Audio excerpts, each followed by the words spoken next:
These look like a complete mess, but I'm going to try to do something to them to rejuvenate them. I wonder how it will work.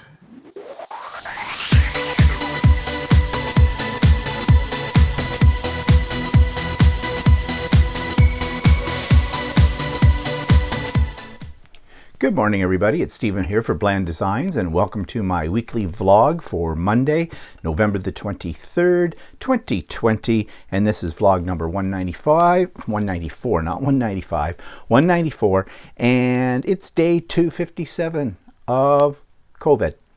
So let's get right into things. I showed you a little teaser at the beginning of these poinsettias. Well, there's a story that goes with them, and I'm going to show you an example of how you can recycle and reuse.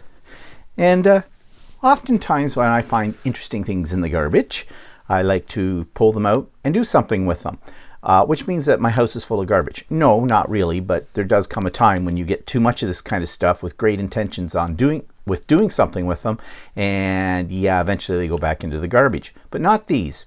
We have Christmas wreaths outside on our garage, and Walter has been busily this week putting up our Christmas decorations outside. That's sort of his domain. He has these Christmas wreaths he bought a few years ago, which he's very proud of, and they do look spectacular. But they had some fake poinsettias in them, and over time they have faded a little bit in color, and that was really getting his goat. So he decided, at first he thought he might just spray paint them and re-put them onto the wreaths and be done with it. But then he thought, maybe that wouldn't be such a good idea. So he went out to Crappy Tire and he picked up some new ones and replaced the old ones with the new ones, and it looks great. And threw the other two, or the other, I guess there were 6 of them, in the garbage. I saw them sitting in the garbage, and yes, they were faded, but they still looked like they were pretty good as far as, you know, fake poinsettias go. So I thought, well, what the heck? They're going in the garbage anyways. Let's play with them, see what I can do. So I did. So I sprayed them with gesso to start with, because they're made out of a sort of a material. It's not plastic. It's kind of like silk, but it's not silk. You know what I mean? Fabric of some sort. And I just figured, you know, if I spray some paint on them, they're just going to absorb right into it. So I had spray gesso, so I sprayed them with the spray gesso. When that dried, I then added some color, and I decided to get a little funky with my colors. And I put some glitter on them, and then I sealed them with some clear coating. And I think they turned out pretty neat. Now, they're not your traditional colors of poinsettias, but here's my reddy pinky fuchsia poinsettia, and here's my sparkly blue poinsettia. And this is sort of my orangey with a little bit of green and yellow poinsettia. Now, you know, for something I pulled out of the garbage, so you can see the back of them. I didn't bother to spray the back, who cares? But I thought they turned out pretty nice. So I have 6 of these, and I got them sitting in a box, and I may use them as part of my Christmas decor. And one of the best things is the glitter that I put on them, because I sprayed it with this coating stuff, this clear odorless clear coat, the glitter doesn't come off. You know how sometimes you pick up stuff like at the dollar store and it's got glitter, and by the time you get it home, your car's full of glitter, you're full of glitter, the bag's full of glitter, that kind of thing. So yeah, I think they're kind of neat. And considering they cost me nothing, really, it was just a fun little craft. So, you know, if you're looking to spruce up some of your Christmas decorations you've had for years, look for your craft supplies. You might be able to do something with them. Now, I did something else though. I said there were 6 of these. Well, one of the blues is missing. I had 2 blues, 2 pinky reds, and 2 orangey, yellow, greeny colored ones. And what I've been doing with my scraps from my fabrics when I'm making things is, if I have strips of fabric, I've been tying them to a bent out coat hanger. I took a coat hanger and just bent it out so it's sort of round in shape, and I just, when I have these scraps, I just go over, tie them onto it, and I was waiting until I got enough to make a wreath. Well, I finally got enough to make a wreath. Now, I don't care about the colors that I'm putting on it. These are just scraps. They've got loose threads on them. They're a bit tattered. They're not regular shapes or sizes. So I had enough to make this, what I call a scrap wreath. Then I decided why not use one of those poinsettias? And it went from there. I went in my stash. I found some really tacky looking Christmas decorations that came from the dollar store. Put them all together, have glue gun, have wire, and you can create this. And this is a Christmas wreath. Walter doesn't like the deer stuck in the middle of it. I did. That came from the dollar store. It's just fun. I just think it's fun. I think it turned out pretty neat.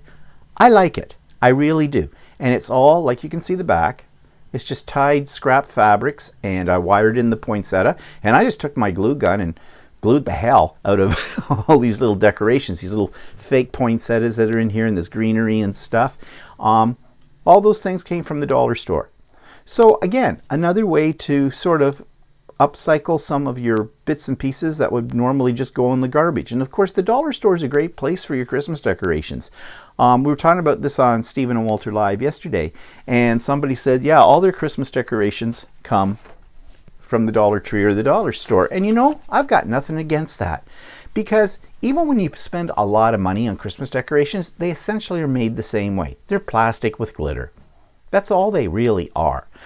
For something that you only get out for maybe 1 month of the year or something like that, if it looks nice, if you like it, you don't have to go into hock for Christmas decorations. You can create your own really nice display on a budget. And there's nothing wrong with that. And there are tons of YouTube channels that tell you this, but I'm sure that most people have figured that out by now. So anyways, just another thing you can do with whatever's laying around. Just use your stash. Okay, so what other things have I been making? All right, let's continue on the Christmas theme. So you know that last week I went up to a quilt store north of us, and I bought a few things. And I showed you a pattern for making a bucket, fabric bucket. So I decided last week to go ahead and give that a try, and it was really pretty easy, and the end result is pretty nice. And in fact, it was so nice that I thought, you know, again, let's visit the Dollar Tree. And here we go. I made this little Christmas bucket with the fake foliage in it. And I'm not sure where I'll put it yet, but it'll look nice. I think I'm going to put it upstairs off to the side of my fireplace. I think something's calling out to me that that's a good place to have it. I only made the one. I could make another one, but I'm not going to go too crazy, because something like this does have to be stored, and my crawl space is pretty full of stuff now as it is. Walter keeps saying we need to go under there and clean out some of the old Christmas decorations we haven't used in years. Yeah, they're falling apart and things like that. Yeah, we need to do that. But anyways, I thought this turned out really nice. Again, was not hard to do. I made the bucket in an hour and a half, something like that. Went to the dollar store, picked up a couple of cheap styrofoam oases, stuck them in the bottom. And here's a tip: if no one's going to see your oasis, and if you don't have to cut them up, leave the plastic wrap on them, because that stuff, when you're poking things into it or when you go to cut it, there'll be little bits and pieces of that all over everything. So, you know, if you can put them in whole, which I did, and you just stick the stuff through the plastic, it's going to save you some grief. At least I think it does. Saves me grief. So yeah, I was really happy with how that thing turned out. And as I said, all done on the cheap. Now there may be purists out there who go, oh my God, if you didn't spend $50 on one of those silk floral arrangements, it's just garbage. Yeah, stick it. I don't think anybody can really tell. Who's going to see it anyways? Just Walter and I. No one's coming this year for Christmas. What else did I do? I'm just looking around here to see what else I have. I've got my list. Oh yeah. So on Saturday, my guild had another sew day, and I'm quite enjoying those sew days when they have them. I was working on something on my embroidery machine, which, well, actually I'll show you this now. I was working on these. Now, I think I mentioned before that I made these little cards that I'm giving to the ladies that work at my local quilt store. So I made the envelopes. This is a blank one. I made an extra one just in case I forget somebody. So I made the envelopes. I made the envelopes on my Cricut. The envelope is sealed. I had a little sticker that I put on the back, and it just seals the envelope. These aren't going through the mail. I'm going to hand deliver them. And I think I did show you this before. This is my basic design, again using my stash for my scrapbooking materials, and I used my embroidery machine to create this little ornament. Now this will come off, and inside I put instructions saying just carefully pull it off the front of the card, and you can hang it on your tree, you can hang it on a gift, whatever you want to do with it. But I decided to make another one, but this time poinsettia, and I put this on the inside of the card. And the same thing, there's just a little glue dot under this, it comes off easily, and they can use it for whatever they want. So I was making these in my embroidery machine, and I needed about 12 of them. So while it was doing that, and it takes a long time, and I was doing 4 at a time, and so the sew day was on, so I needed something else to keep me amused during the sew day. So I thought, well, let's go and take a look at my Christmas scraps, because I have lots of scraps in Christmas fabric. And I decided to do some English, just looking at that, never mind, a little English paper piecing. Now, I've been experimenting with hexes, mainly because it's hand sewing. I'm not good at hand sewing. I've said before it's bloodletting when I do that kind of thing, because I'm pricking myself left and right. But I have been playing around with hexes off and on, mainly when I've got something and I'm bored and I can't really start on another major project, but I'm waiting for something else to be done, usually in the embroidery machine. I'll do some hexes, and it gives me practice, and I'm getting better at it. So I created this during the sew day. Now, it started out with just this center part, these 6 hexes around this other hexie. So I sewed those up, and I thought, well, what am I going to do with it? So I thought I'd create a mug rug. Now, I don't like mug rugs. Well, it's not that I don't like them. I just think they're pointless. Everybody talks about mug rugs. They're a quick little project. People give them as gifts. It's a great way to use up some of the smaller pieces from your stash. They're cute, I guess, but I'm not into them. But I decided to do one anyways. So I got this done, and then I appliqued it to this background piece here, this whitey gray snowflake print. Now hold it up closer so you can see. I did the applique as a blanket stitch, and I did it on my machine. And I have to say I did a pretty good job. And I used variegated thread on that. So when that was done, I decided to slap a border on it. I put a little bit of what they call battleizer on the inside. Battleizer is a type of batting. It's best for things like table runners and placemats and that, because it doesn't have as high a pile. It sits down a little flatter. And stitched it all up, just did the blanket turn or pillowcase method, whatever, you know, I didn't really put a binding on it. And stitched it up, went all the way around the outside, and then I quilted it, and I just quilted it with a walking foot. And you can see the quilting here. I just did whatever that decorative stitch was. It was really quick. Let's see it better maybe on the back. And presto bingo, you've got a mug rug. And I think it turned out kind of cute. It wasn't hard to do. It gave me something to do while I was waiting for all those poinsettias to be embroidered. It gave me practice with my hand sewing. So yeah, I did that. All right. So one other project I'm working on. I talked about my grandmother's quilt, and I'm trying to reproduce it. Well, I've run into some problems, and I'm going to talk about those problems in a more extensive version of the Idiot Quilter, and how I got around those problems.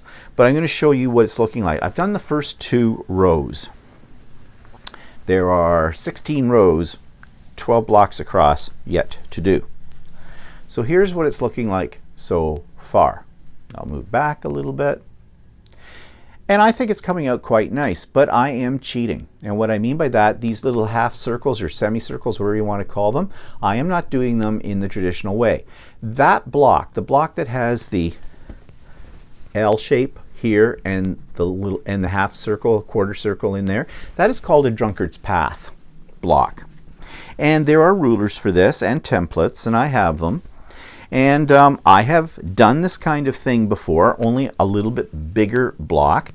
And, you know, it is a little tricky to sew curves, but I thought I had it mastered. I thought, no, it didn't matter which set of templates I used in the whole bit, I could not get things to line up. And I don't know what I was doing wrong. And I went and I reviewed some videos about this and everything. And I've come to the conclusion that what's happening is these pieces are really tiny. basically underneath the sewing machine needle, and I'm stretching the fabric, and I'm trying not to, but I can't get around it, and it's making me frustrated. So I put on my thinking cap and said, there's got to be another way. Now I have a little tool for my sewing machine. It's a circular sewing tool. And basically, it sits on the sewing machine. It's got a little central needle. You set up the circumference, not circumference, the radius of the circle on it, and slap your fabric down on it, and whatever stitch you pick, and it goes around in a circle. Cool. So what I do is I take 10-inch squares. I cut out a 7-inch circle. I have a circle cutter, one of the best things I ever invested in, I can tell you. I make sure that the circle is centered on the 10-inch square. I place it on this little gizmo that I'm talking about and let it do a blanket stitch all the way around the circle. I take it off. I cut the piece into 4 equal pieces, which are the exact size of the blocks I need, of one of these blocks, and I've got it done. Can do it pretty fast, and it's pretty accurate. I'm not having to fight with the fabric. So, you know, although my grandmother did not have applique stitches along this part, mine will. I mean, I'm not going to reproduce it exactly like she did it, but I'm using it as my inspiration. And I'm using modern technology and things that she didn't have when she made the original quilt to make this one. So I'm really pleased with the way it's turning out. Okay, so that's what I've been up to lately. So I discovered another YouTube channel. It is a sewing channel, but what this lady does, I think she might be Australian. She shows you how to make stuffed, really cute stuffed animals and stuffed other things. Now, I'm not really into big stuffed animal things, but she had several that were patterns for a cat. And I thought that was kind of cute. So I've printed out the pattern. The patterns are free. Her tutorials are absolutely excellent.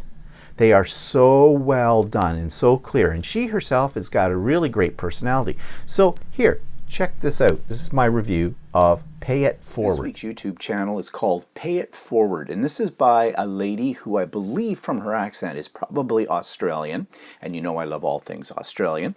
And this is a kind of a neat little site because she gives you a lot of instruction on how to do patchwork animals and stuffies, things like that.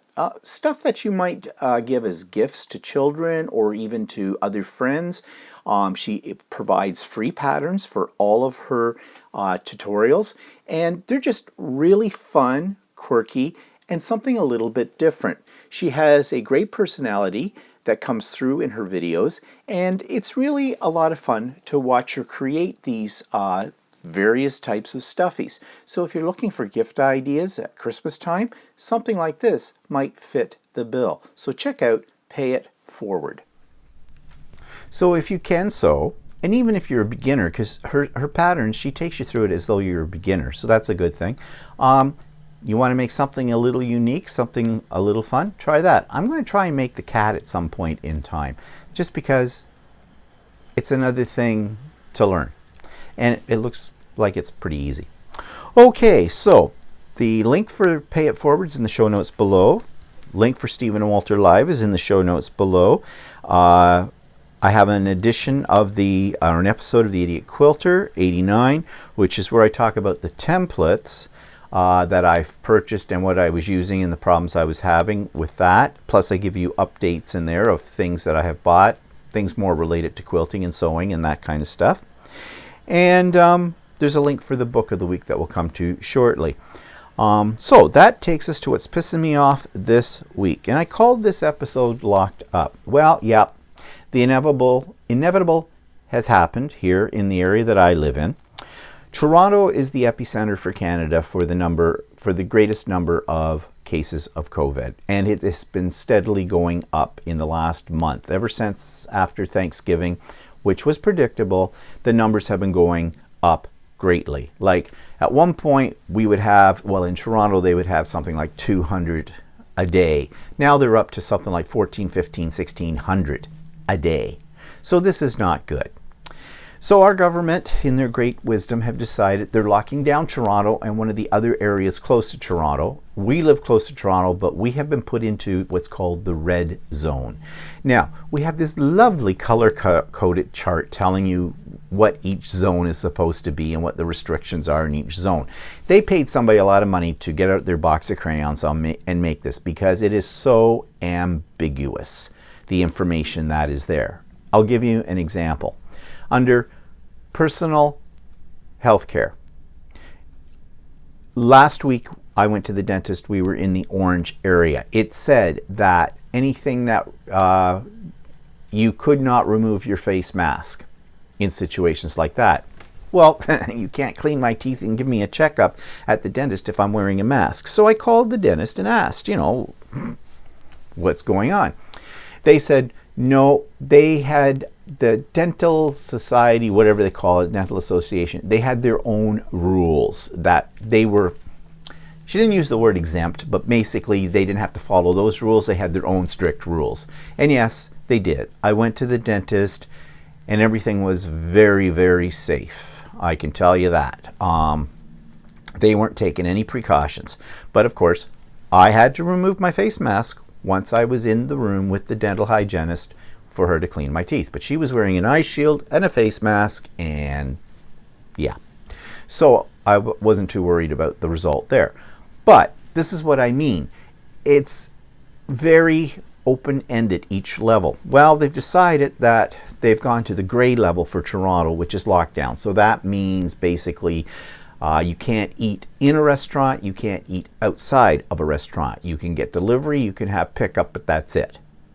And there's all kinds of other restrictions there as well. Well, good. I say good. There needs to be.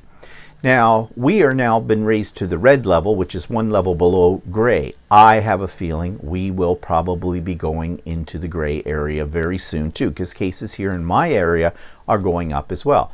My mother's nursing home is already in lockdown again. Nobody can come in. So we're back to that again, and that's good. I am not complaining about any of these restrictions. We went through this before. We can do it again. Yes, it's inconvenient. Get over that. Because if we don't get over the inconvenience, we're not going to get over the COVID. So let's just do our part. But it's a little too late. Our government, our provincial government, and to a certain degree our federal government, have been dragging their feet on this whole situation. At first, when this all started out back last spring, our federal government and our provincial government are gun-ho. Yes, we're going to beat this thing. Rah, rah, rah. We're going to do this. We're going to do this and this and this. Well, now I think they've got COVID fatigue. That's the new phrase that they're using, COVID fatigue. And they're not doing things as quickly as they should. Now, I know in the provincial government's case, our provincial government is a conservative one, and they are big business supporters. And basically, they don't want to shut down businesses. Well, okay, I understand that, and you've heard me say this before, but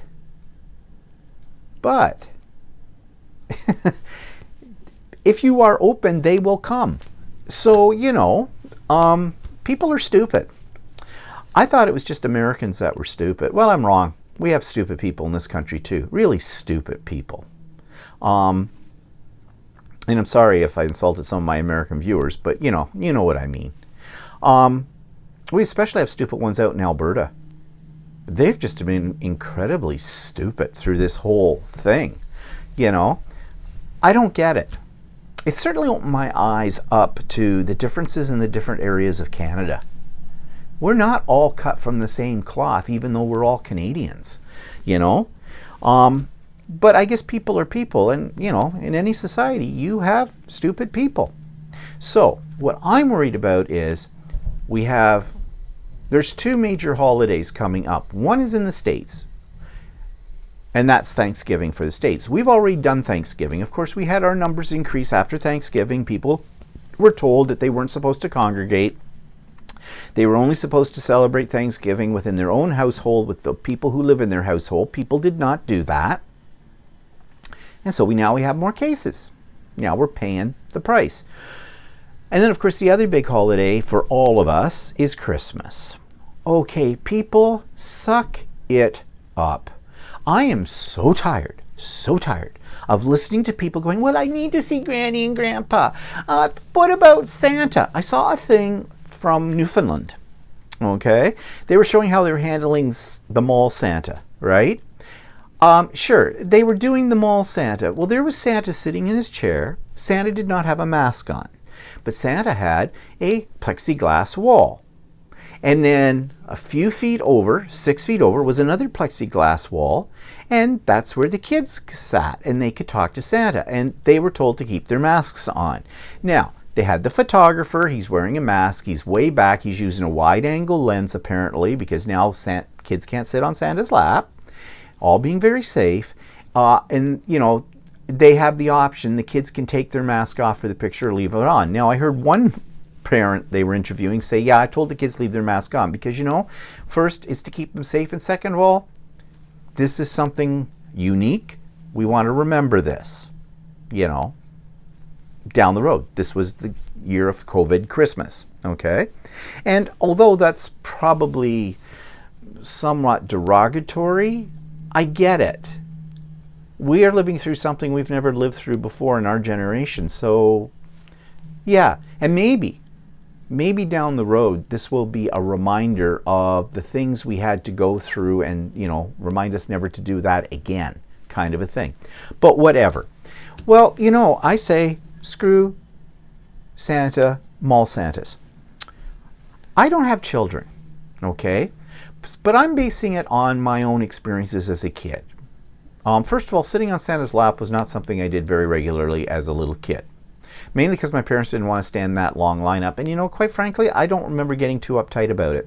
Of course, at the time that I was believing in Santa Claus, I was, you know, under 10 years old, and I lived in a rural area, so there wasn't really any shopping malls around us. So, you know, you saw Santa come to, you know, little community gatherings that we had and things like that. Okay. But I don't remember as a little kid being that disappointed if I didn't sit on Santa's lap. But these parents seem to think that these children, if they're not sitting on Santa's lap, if they're not going to have their picture taken with the mall Santa, that they will be warped for life. I say get over it. First of all, tell your kids this. This is what my parents told me.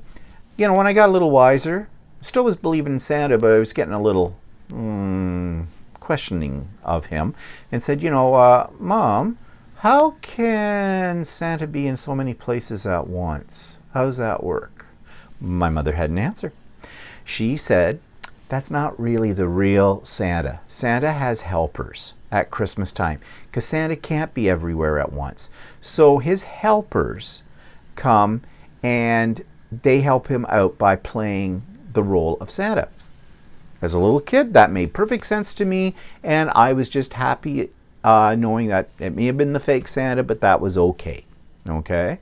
So, why can't parents tell this to the kids? Look, this year, okay, Santa can't be everywhere at once. He's busy at North Pole making his toys and feeding the reindeer and making sure the elves are all getting everything ready and the whole bit. So he has his helpers that come out to the shopping malls and take his place.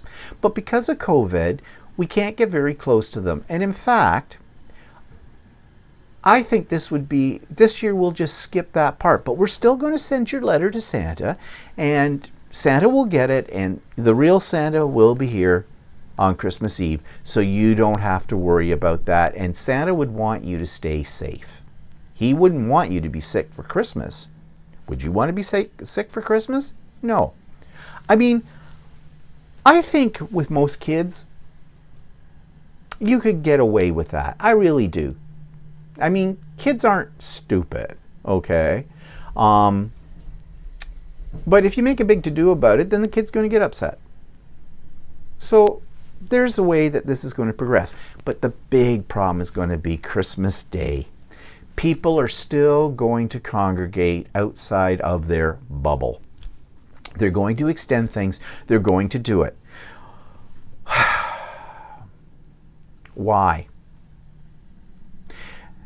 If you have not been seeing those people the rest of the year, you only see them at Christmas, then why not plan to make a special point of seeing them outside of Christmas time, back when things get normal again? Now, some people say, well, yeah, but I mean, they live on the other side of the country, and that's the only time of the year I have time off work and that, and I can fly out to see them. Yeah, get over it. We have technology. Use it. We're using technology right now. You're seeing me, okay? I'm not seeing you, but you're seeing me. Everybody knows about Zoom. Everybody can do it, okay? We don't have to put other people in jeopardy. Oh, it's one thing if you're going to put yourself in the jeopardy, and you've heard me say this before, but it's the other people around you that you could be putting in jeopardy, okay? You get on a plane. No, I think not. That's just crazy. I know somebody right now that's got a trip planned at Christmas. They're going to get on a plane. I think they're bonkers. Planes are not safe. And then they're going to someplace outside of our own country, different healthcare system. What if they get sick? Are they going to be quarantining for 2 weeks when they get off the plane in wherever they're going? I don't know. I think it's selfish. I'm sorry. I think that is a selfish attitude. I don't care if you want to kill yourself. I really don't. That's your choice. Your choice is not to murder other people because you're being stupid. And that's what it is. And I've said that before. So I'm really worried about Christmas. And then some people have got this false sense of hope that, oh yeah, well, we're so close to a vaccine. Yes and no. They've made progress apparently on this. That's great. But they're saying the distribution of it may not start until at the earliest, possibly the spring. And then who's going to get it? I think there's still a long road to go on this. So hopefully this time next year, this will all be just a very bad memory. But right now it's very real. So yeah, I think the government should be stricter about lockdown, especially with these holidays that are coming. Lock it down. If you catch people violating it, fine the hell out of them. Publish their names. Shame them. Yes, shame them. It is not their right. I think our government, our federal government, should be enacting our Emergency Measures Act, which basically takes the power away from provincial governments and gives it all to the federal government to do what they want to do. And the reason I say that is because the provincial leaders have not done their job. People are dying on their watch. So whatever it takes to save lives is what I'm saying. So that's what I'm pissed off at this week. We'll see what happens. I'm hoping, they're predicting that in our country, by the middle of December, we could have more than 6,000 cases a day. And so apparently they're trying to curb that now. Well, yes, they should have been, but they should have been curbing it back a little bit, a few weeks earlier than that. So we'll see.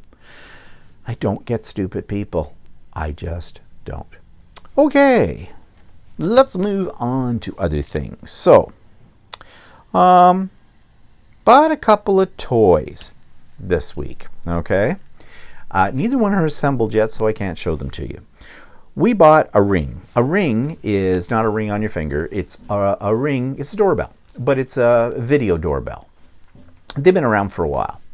I got this idea because I went over to deliver something guild business to one of the ladies that lives very close to me. We were all masked up and everything. And I noticed that she had a Ring doorbell. And so I was looking on Amazon. I saw how much they cost. They're not that bad in price. I think the one I bought was $94. Got it on Prime, free shipping. I ordered it Friday night. It came Saturday morning. That was pretty good. And I've been playing around with it. I've got it initially set up, but we haven't got it installed yet. And when I say we haven't got it installed yet, I mean Walter hasn't got it installed yet. He played around with it a little bit yesterday, but it was snowing here. It was kind of a sloppy day yesterday. Got a little video of it to show you the pretty side of it a little later on. So he's left that until possibly today, maybe next week. You never know how that is. But what I can see initially from what I have done with the setup and just playing around with it in the house without it being actually installed, it looks like it's going to be pretty good. Of course, we can't get Alexa to work with it. She's supposed to work with it, but that bitch, it doesn't matter what we do with her. She just does her own thing. Yeah, so I don't know. But anyways, that's one of the new toys. Now, the other new toy, which I'm really excited about, I bought a 3D printer. Yes, a 3D printer. Now, I have wanted a 3D printer for a while, but I've put it off and put it off. I don't know. Again, it was an impulse thing. Something I was watching. They were talking about 3D printer. I watched a review. Actually, it was one, Just Vlad is this name of the guy who does these high-tech kind of reviews on things. He showed this one that's very, very popular. It's called an Ender 3 version 2. I've heard of them before. There's a lady down the street from me. Actually, she's the daughter of a woman I used to teach with for many years. Studio MM, if you're interested. She's an artist, self-taught artist, very, very good. She's into cosplay. She makes her own costumes. She's won awards for them. She has 2 3D printers. What she uses is to make things for her art business and for cosplay and stuff like that. She's very, very clever, very, very talented, and very creative. And she has one of these machines as well. So I've known about hers and I've watched her videos when she's showing what she's making on them. So I thought, well, they're tech, and I love tech, so it's cool. So I watched this guy's review of it, and he goes right through how to set it up. In fact, I watched it for a second time this morning when I was on the treadmill because I'm going to attempt to put this together today. There could be lots of swearing and cursing. I'm hoping not. Walter will be involved, and that's where the cursing and swearing will come from. So, well, I'll be doing it too. Anyways, you're going to say, well, what are you going to do with it? Well, first of all, before I talk about that, almost didn't get it. So it was supposed to arrive today. This is Monday, okay? I ordered it Saturday. It was supposed to come today. But with Amazon's tracking that, I noticed that, oh, it looks like it's going to come on Sunday, yesterday. Well, cool. That'd be great. I wouldn't have been surprised if it hadn't. Well, then Alexa came on. She goes, notifications for Stephen. So I said, Alexa, what are my notifications? And Alexa goes, your parcel from your order from Amazon has been delivered. Oh, okay. Well, nobody rang the damn doorbell. But these days with Amazon delivery guys, and any of them, they don't ring a doorbell or nothing. They just drop and run, you know. So anyways, went to the door. Nothing there. See nothing. This is interesting. Walter says, bet you they delivered it to the wrong address. So Walter decided to put on his boots and go munching up the street to see if it was sitting on somebody else's doorstep. Meanwhile, I went online to Amazon, and I've never done this before, but I have to say I'm impressed. They have a chat mode. Under product support, you go into where your order is, and there's like tracking and all a bunch of other stuff, return policy, stuff like that. But there's one that says support. So I clicked on support, and you have a choice of getting a call from them or chatting with them online. I usually take the chat online because I never know what the accent or whether I'm going to be able to understand the person or whether I'm going to sit for hours on hold. So I go with chat. I got somebody within like a second, pretty much. Andrew. Hi, I'm Andrew. How can I help you today? So I said, hi, Andrew. Here's what just happened. Blah, blah, blah, blah, blah, blah. But there's no package. He says, no worries. I can help you with that. And he did. So he comes back and says, yeah, I see the notification that's been delivered, but he says this is the unusual thing. The delivery person usually takes a picture of the package sitting on your doorstep as verification, and we don't have a picture yet. So he said, I think what has happened is someone got a little premature and put it in as having been delivered. Okay. He said, so I said, well, I wasn't really expecting it until the next day, so I said, I guess I'll just wait. Said, yeah, you should get it tomorrow, no problems. And I said, if I have a problem, can I contact you again? Now, I probably wouldn't get Andrew, I knew that, but anyway, he says, oh yeah, no problems. And I have a transcript of everything that we discussed, because at the end of it, you could push a button and it would email it to you. Okay, great, it's on record. I was a little concerned though, because this is a $400 item. And you know, you hear stories about people pilfering them off packages from Amazon off of people's front steps, or you know, somebody gets it delivered to the wrong house, figures out what it is, and went, yeah, Merry Christmas to me. Now, in my neighborhood, I don't know all my neighbors, but I would think, you know, that they would probably take it to you and drop it off. At least I would hope so. I would do that, and I have done that before. So anyways, I thought, well, let's not worry about it. It wasn't supposed to come until Monday. We'll see. If I don't see anything later in the day, I'll go and check the status on it, see if it's been changed or anything. I'll worry then. Well, Walter still wasn't satisfied. So he went for a little walk again. He comes back and says, there's Amazon packages on everybody's doorstep. They're all over the place.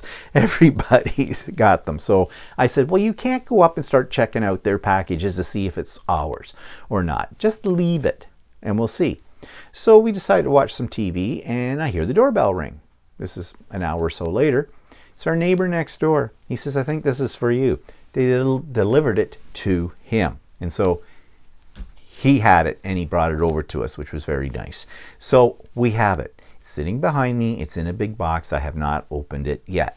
Now, I have to say I'm a little afraid to start assembling it. I watched the video again very carefully.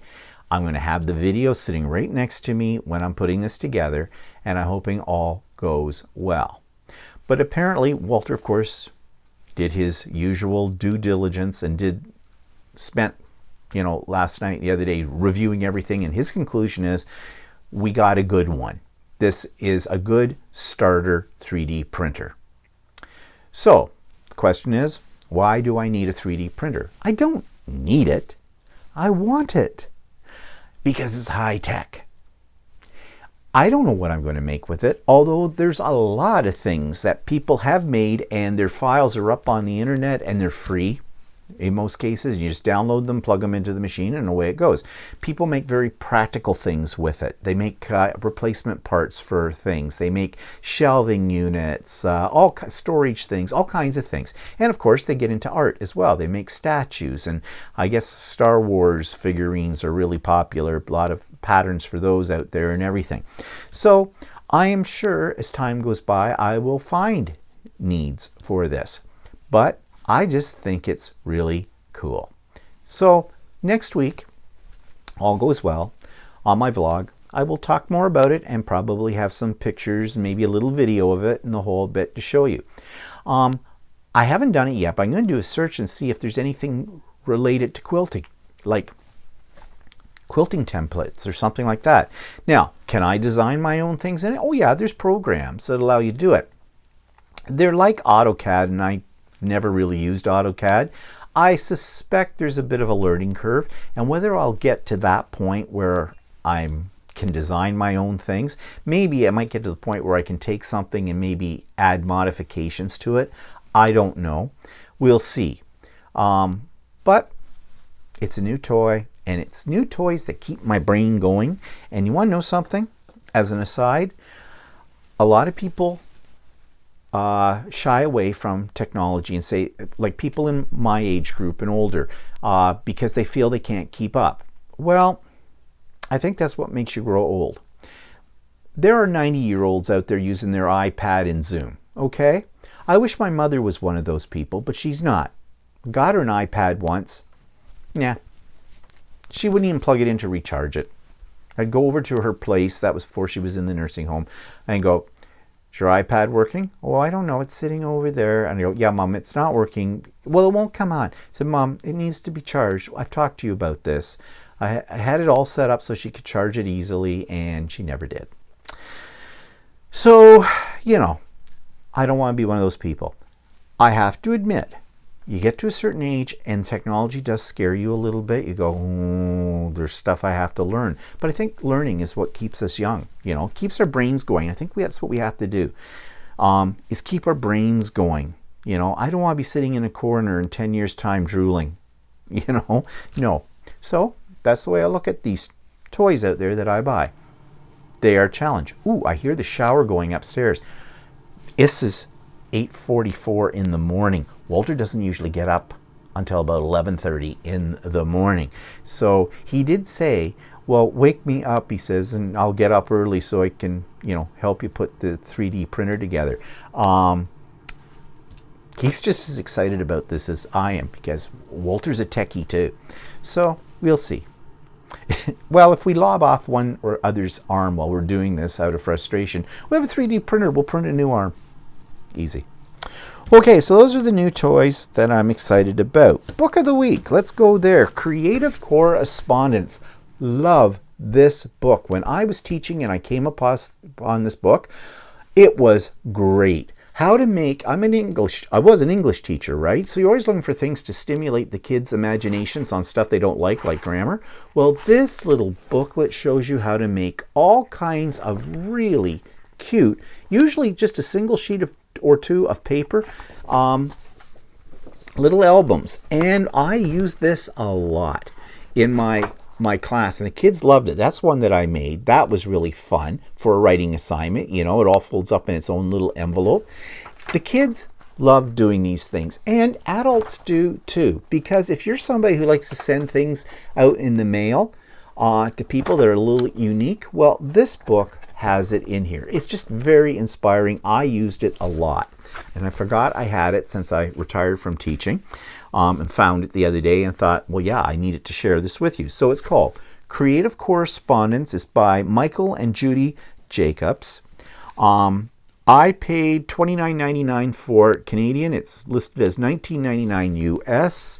It's even got a UK price of $12.99, £12.90. I'm never sure what to say. Is it pence? £12.99. I don't know. I want to say cents, but I don't think they use cents. Anyways, oh, that's not pounds. That's pounds. That's pounds.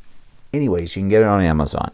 And I looked it up, and on Amazon, Amazon.ca, you can get it for $10.97 Canadian. That's pretty good. And it's got free shipping if you do it with Prime, if you've got Prime. At that price, even if you had to pay $20 for this and pay shipping, I think it's well worth it. It's definitely inspiring. I love this book. Okay, so that takes us to works in progress. Now, I've been working on this Christmas box album. Well, last week I posted the wrong part. I had part 1 the week before. It should have been part 2. I got my videos mixed up, and I posted part 3, where I'm doing the exterior of the box. Well, there's still the interior of the box, and that's actually part 2. Not that it matters what order they're in, but I just wanted you to know that when you see this part of the video today, it'll look like there's something missing, like because the outside of the boxes have not been done yet. But that's why I got them in the wrong order. So here we go. This is now part 3, formerly known as part 2. So now it's time to decorate the inside of the box. And when I say decorate it, I mean putting down the base papers. So I'm going to open it up here, and this is what I'm talking about. I want to cover up all of these exposed areas. And for this, I have already pre-cut my sheets of Christmas cardstock, and I've already put on the back of them the two-sided tape. And so all I'm going to do is just take off the protective backing and start decorating the box. Now, I did this off camera because I don't think you want to watch me cut paper. And hopefully I have cut all of these pieces so they should fit right in where they're supposed to go. So this part, these next few pieces are the inside of this box, and I think I'm going to have to tip the box up. And I know you can't see this, but trust me, I'm tipping it up so I can line up the pieces. Now, I'm not getting too particular about how straight these pieces are inside the box. I mean, I'm trying to keep them as straight as possible, but it is rather awkward angle for this, and there will be a little album inside of here, and that will, you know, kind of cover up any little minor errors. I could have done this with wet glue as well, which would have given me a little bit more wiggle room. But I decided to, for this project, to use the double-sided tape, and I'm using a very good double-sided tape. I'm not using the stuff you buy at the dollar store. I've never had any luck with that. I spend the money on, well, this one's going to be really awkward. Let's see if I can get at it this way. I spend the money on the decent tape because I find that it holds. The tape you buy at the dollar store has a tendency to dry up very quickly and drop off, and we don't want that. So I've just about got the inside of this box done. I did debate whether or not I was going to actually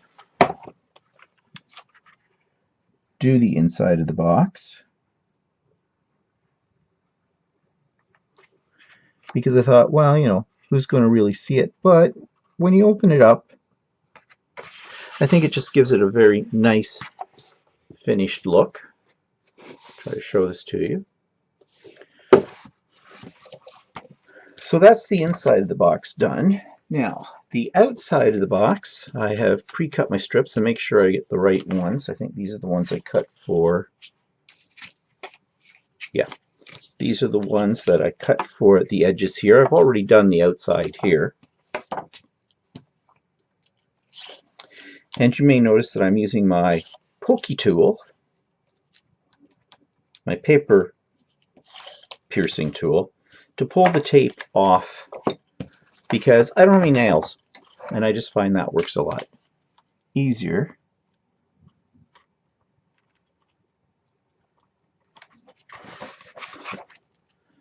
Again, I'm just eyeballing these pieces because, you know, close is good enough. Because I don't think anybody's really going to examine this that closely.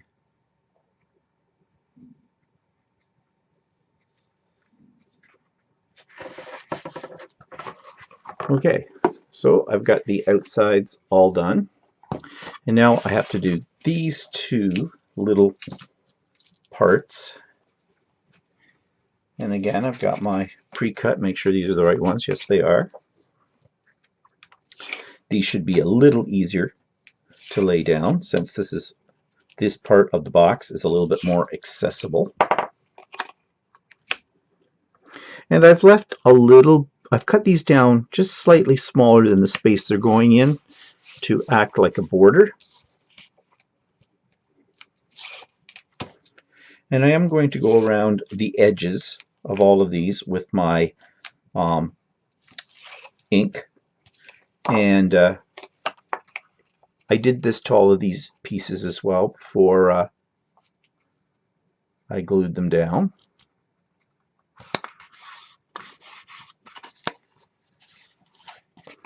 And I think I just glued that on. Yeah, that was not good. Okay. I'm going to have to put more tape on this one because, hope this one's okay. If that one's okay, how come I had a problem? I think I need to shave a little bit off the edge. Well, maybe I don't. No, I have to put some more tape on this, because what was happening was it was going over this gutter and it wasn't allowing me to close the book, and that's not good. So no problem, I just tore it off, and I did tear up some of the paper on here, but that's okay because this is going to cover that up, no problem. Now, if I had used a wet glue, I would have had some wiggle time in there. So one advantage of that, but then again, I'd have to wait for it to dry too, wouldn't I? So, you know, it's a bit of a trade-off. Okay, let's see if we can get this in the proper spot this time.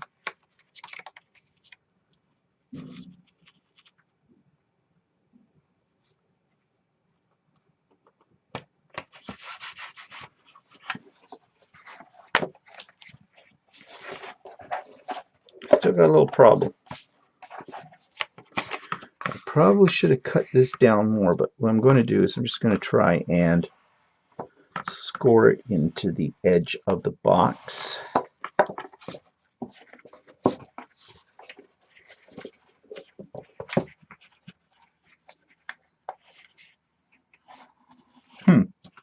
Interesting.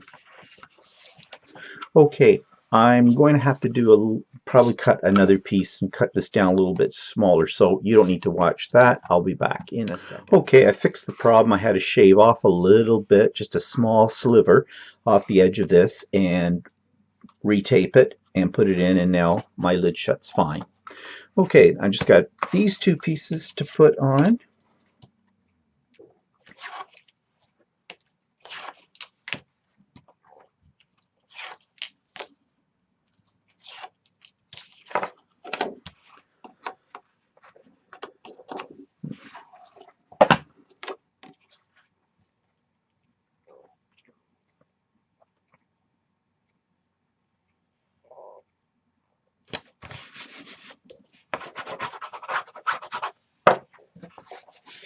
And just the last one on this side.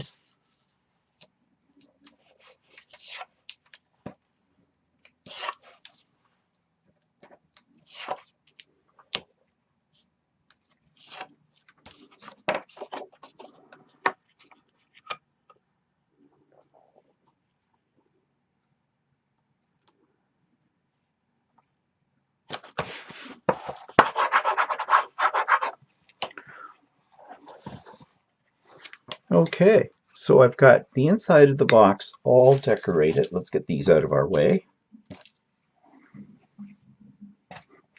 And all I'm going to do is take some more of the archival ink that I've been using on the edges of the papers on here, and I'm just going to go around the edges of the box, just crunching it up a little bit, give it that antiqued look.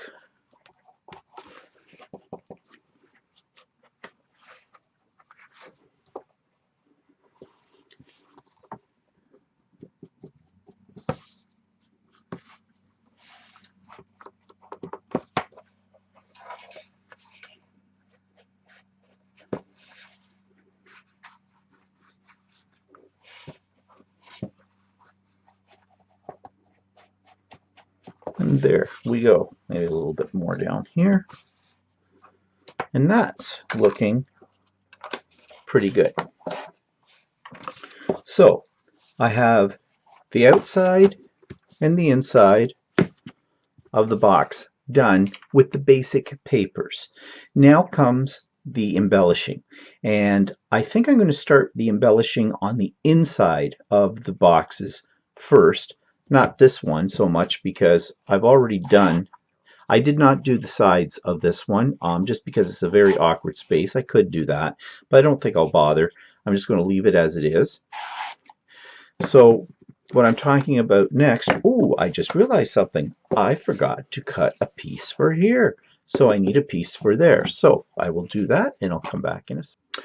So I've covered that one spot that I missed before, but I found this paper that was a naughty but nice list, nice boys and girls address region, and I thought that might look kind of nice sitting here on this box on the top instead of just a piece of this kind of paper. So now I have the box. Ooh, I see a problem. I did not think of this before. I guess the magnet that they've included in here is not strong enough to go through that paper. So I am going to have to see if I can put another magnet on here, because I don't want it this way. I mean, yeah, I want that to be able to seal that down. So I'm going to fix that problem and show you what I do for it in a moment. Okay, I've fixed the problem with the door or the box lid not shutting the way it should with a couple of magnets. I've glued them on with Gorilla Glue, and they're not quite dry yet, so I don't want to open this up. So I'm just going to set this aside to let it dry. And in the meantime, I'm going to start figuring out how I'm going to decorate this part of the album box to to make it look a little bit more festive than it is now. And that's what we'll be doing next. I have to say I've really enjoyed working on this project. There's still a couple of more parts to come, but it is now all done. You haven't seen it in its finished entirety yet, but I know what it looks like. And I'm looking at it right over on the corner, and it's going to make a really neat Christmas decoration, as well as being an album holder. So yeah, I'm really pleased with the way that turned out. Okay, so events in the past week. Update on my mother. She's fine, but as I told you, she's locked down.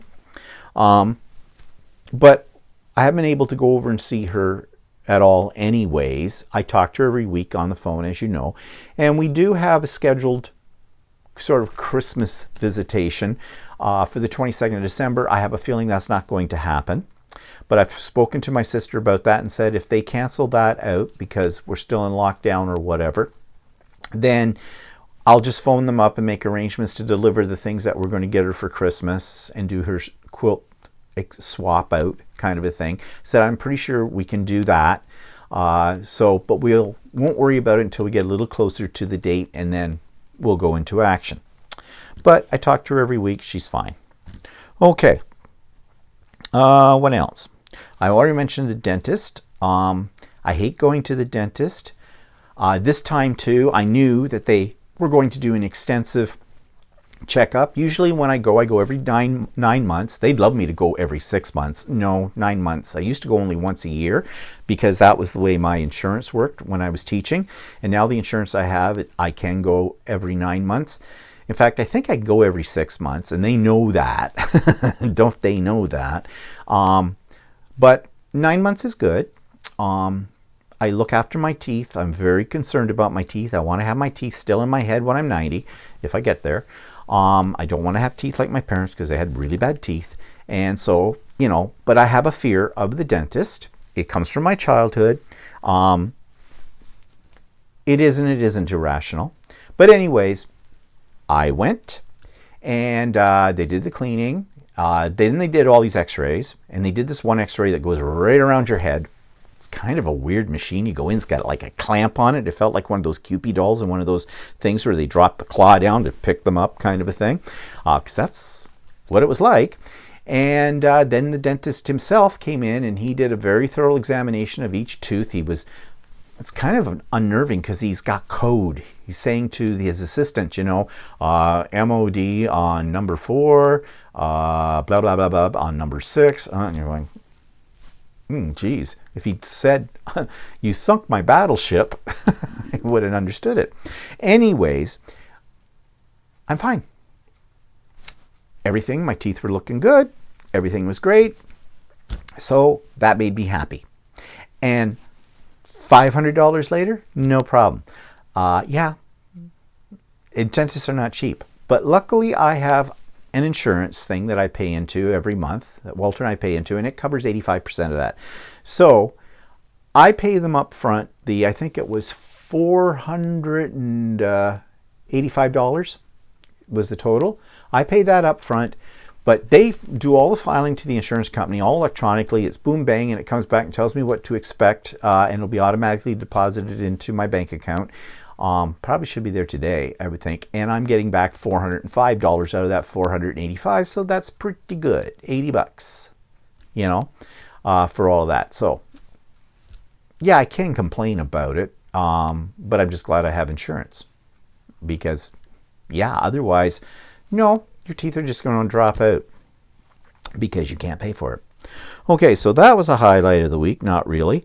So, I have 2 videos now to show you, very short little ones. One is, and it's becoming now, I think, almost like a regular spot on my vlog that I call Wally Cooks.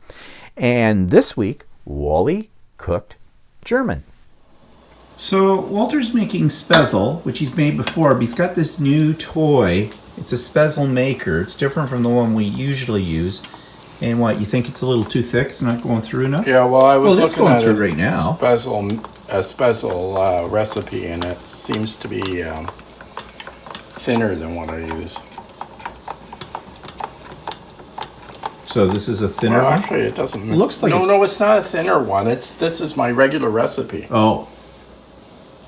Well, it's going through because I can see it on the bottom. Right down there, there's Spizzle. Yeah, it's coming through. Ooh.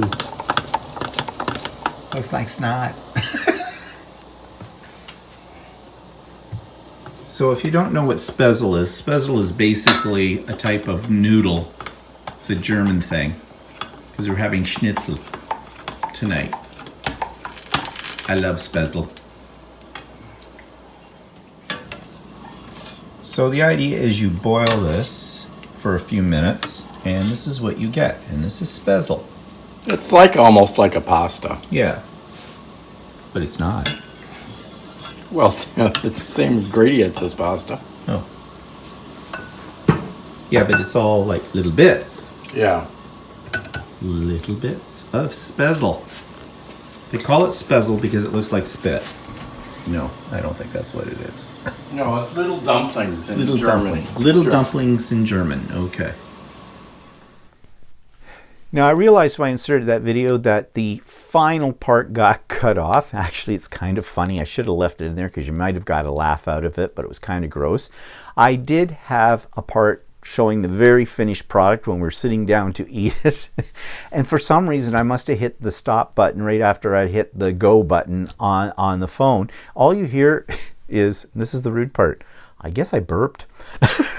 So maybe just as well I didn't get that in there. But it was good. It was really good. And the Spezzle, I love Spezzle. I could eat Spezzle all the time.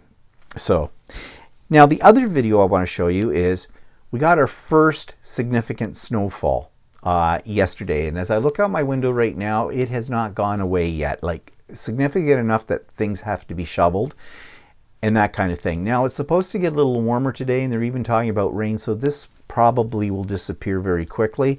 First snowfalls usually do here, but it's so pretty. And with us, our house being situated with a forest right behind us, it looks even more. It gets you kind of in the Christmas mood. So I thought I'd show you a little short video clip of what that looks like. This is really our first significant snowfall for this year. It's November the 22nd, 2020. We had some traces of snow in the morning about a week ago, but the temperatures went up pretty high and they just all disappeared. But this one looks like it could be staying. Now it's hard to say because oftentimes with the first snow, it looks like we get a lot, and then in the next day, it's all gone again. That's just the way it is here in Southern Ontario, but we'll see. But it's very pretty. The first significant snowfall of the year I always find is sort of magical, makes me think of Christmas, gets me more in the mood for that, and I guess this year we really need to look at something that cheers us up a little bit. Now, of course, on the other side of this, if there's too much of this stuff, it's a pain in the butt to drive, but then again, where are we driving to these days? And then we have to shovel out the driveway. But, you know, that's the trade-off, I guess. So as I said, it's very pretty. It sort of lightens your mood a little bit, and don't we need that right now? Until the reality sets in where the roads are icy, you got to scrape off your car, you got to shovel the stuff, you got to put on your boots. Okay, it can melt now. Bye-bye. Okay, so what's coming up? Well, not a heck of a lot, except for, you know, having to install my printer and that kind of thing. But we do have something that we're planning for Christmas. We're planning to do a Stephen and Walter, or as we're going to call it, S&W Live Zoom Christmas Special. That will be on December the 20th. It'll be at 4 p.m. in the Eastern Standard Time, our time zone. That is our regular day when we would do our Stephen and Walter live as a YouTube. We're just going to do it as a Zoom. But we will put up the notification for the Zoom with the invitation and the code that you need to get into it. And that will appear in my vlog the Monday before that Sunday. And I'll probably do a little special announcement as well. I'll put it up on YouTube talking about it again about 3 days or 4 days before it happens with the link in that as well. I hope you can join us. It's just going to be fun. If you want to wear a horrible Christmas sweater, wacky Christmas sweater, I don't own any, so I don't wear them, or something like that. Want to wear tinsel in your hair or around your neck or something like that. Just make it festive, make it fun, because, you know, it's a Christmas party. We're having a Christmas party. Bring your favorite Christmas snack, bring your favorite Christmas beverage, whether that's hot chocolate, spiced cider, or a big bottle of whiskey. I don't care. We don't care. We'll be drinking. That's for sure. And we might play a couple of games as well. Have to decide on that. Look for some things that we can do in that format. And bring along a favorite Christmas memory that you can share in 2 minutes or less with all of us. Or a favorite Christmas decoration that maybe it's your favorite because there's a little story, an interesting little story that goes with it. And we'll see how it goes. Now, I'm hoping we're going to get a few more bodies than we usually get on a live Zoom one, but it doesn't matter. It's not quantity, it's quality, and it's just fun. Okay, we're just having this for fun. So that's on December the 20th, Sunday, December 20th, 4 p.m. Eastern Standard Time. Okay, for S&W live Christmas Zoom party, or however I have to word that. Okay, so that's it for me this week, and I hope you have a good week. And next time you see us, I may have recreated some of our bodily parts that we tore off each other while we were doing our 3D printer assembly. I don't know, we'll see. But as always, I want you to stay happy, stay well, stay in, and we'll see you next week. Bye for now.